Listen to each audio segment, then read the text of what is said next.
Welcome to the WHHI-TV Daily News. I'm Betsy McDaniel. As always, there's a lot to cover in the Lowcountry today, so let's get started with our headlines.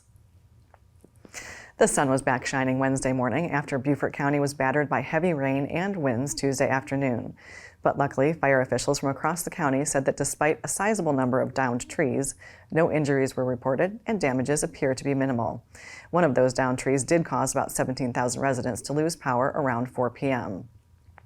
All power was restored by 9 p.m. The National Weather Service reported that the maximum sustained wind speed during the storm was 37 miles per hour, with gusts reaching 53 miles per hour. Other parts of the state, as well as North Carolina, Florida, Alabama, and Georgia, had more extensive damage, most likely due to tornadoes. We told you a few days ago that instead of choosing to focus on Iowa, former South Carolina Governor Nikki Haley is choosing to focus on a strong showing in New Hampshire, which in turn will lead to momentum heading into the South Carolina primary. A new poll released by CNN on Tuesday seems to indicate that strategy may be working.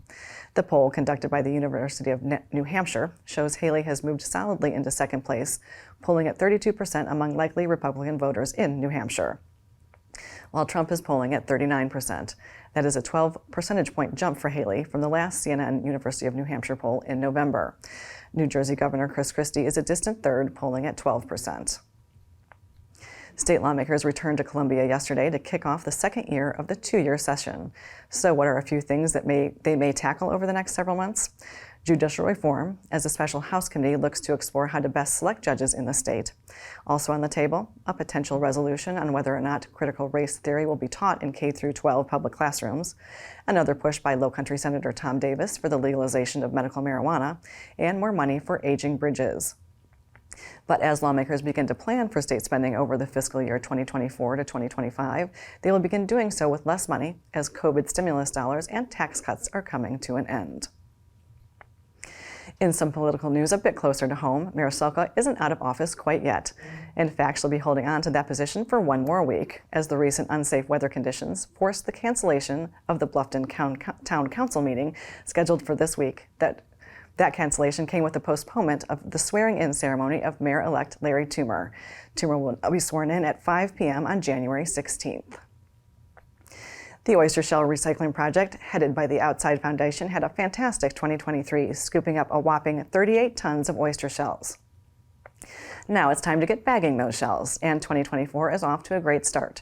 Recently, 65 volunteers came out to the Coastal Discovery Museum, where they helped bag a record 500 bags of recycled shells.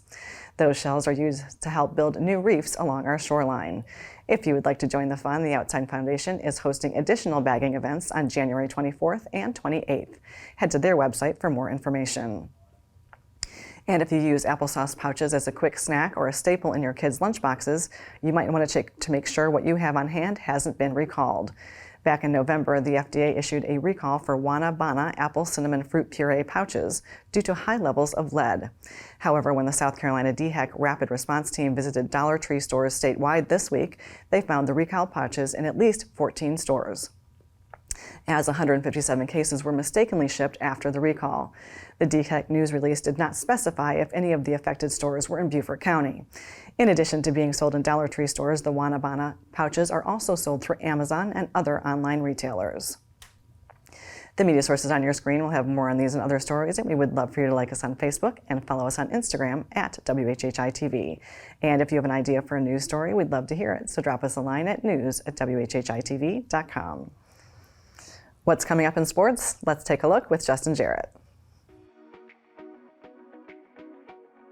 Hey, it's time for Last Night in the Lowco on WHHI, powered by LowcoSports.com. There was a whole lot of nothing on the Lowco Sports front last night, thanks to whatever that MonsoonHurrNado was that flipped my trampoline into the neighbor's yard. But we'll get back into the swing Wednesday night with plenty of high school wrestling and basketball, plus another round of USCB Sand Shark hoops in the Cove. The Sand Sharks return home after taking a couple of losses at Clayton State on Saturday, and they'll set off a new in-state rivalry with the Lander Bearcats. Both Bearcat squads are off to a 2-0 start in Peach Belt play, so Sharon Versyp's women will have a tough test as they seek their first conference win, while the men's game features an intriguing matchup of the league's top-scoring offense in USCB at 103.5 points per game, and Lander's league-leading defense that allows just 66.9 per contest. I'll have the call on the Sand Shark Game Day Network. A handful of Tuesday's scheduled high school basketball games were shifted to Wednesday, including the crosstown showdown between Battery Creek and Beaufort, plus Lowco-on-Lowco region clashes with Colleton County at Hilton Head and Hampton County at Ridgeland-Hardyville. Plus, we have some Lowco-on-Lowco Donniebrooks on tap on the mat, with the Hilton Head Seahawks traveling to Bluffton for a region bout with the Bobcats, and Battery Creek hosting Whale Branch for a backyard brawl. We'll recap all the high school hoops action and let you know how the Sand Sharks fare in the Cove on a late night edition of the Lowco Hoops Report, tipping off tonight at 11 p.m. And if you can't stay up late with us, you can find it streaming on demand tomorrow morning on the Lowco Media Network on YouTube. For Lowco Sports and WHHI, I'm Justin Jarrett. Until next time, go Lowco. Thanks, Justin. And now here's Maria with our weather. Thanks, Betsy. Yep, so taking a look ahead, we are supposed to have another big storm roll in the end of this week, but then we should be getting a break from all this rain this weekend. So taking a look at Thursday, however, it's going to be partly cloudy, with Hilton Head having a high of 55, a low of 41. Bluffton's going to have a high 56, a low of 38, and Beaufort's going to have a high 56 and a low of 40. The sunrise for Thursday is going to be at 7:25 and sunset's going to be at 5:37. Taking a look at the beach tides, high tide's going to be at 8:56 a.m. and low tide's going to be at 4:16 p.m. Taking a look into the weekend, Friday, again, we're going to see a big storm rolling in starting in the afternoon and continue on into the evening. We're expecting a lot of rain, which could lead to flash flooding, so if you're going to be on the roads, do be careful. Highs are going to be in the 60s, lows in the 40s. Then come Saturday, it's going to be sunny to partly cloudy with highs in the 60s, lows in the 40s and 30s. And then come Sunday, it's supposed to be sunny with the highs dropping down into the 50s and lows in the 30s. That's it for today. Let's head it back to the desk. After a quick break, we're going to learn about a really fun event coming up for the Beaufort County School District. Stay with us.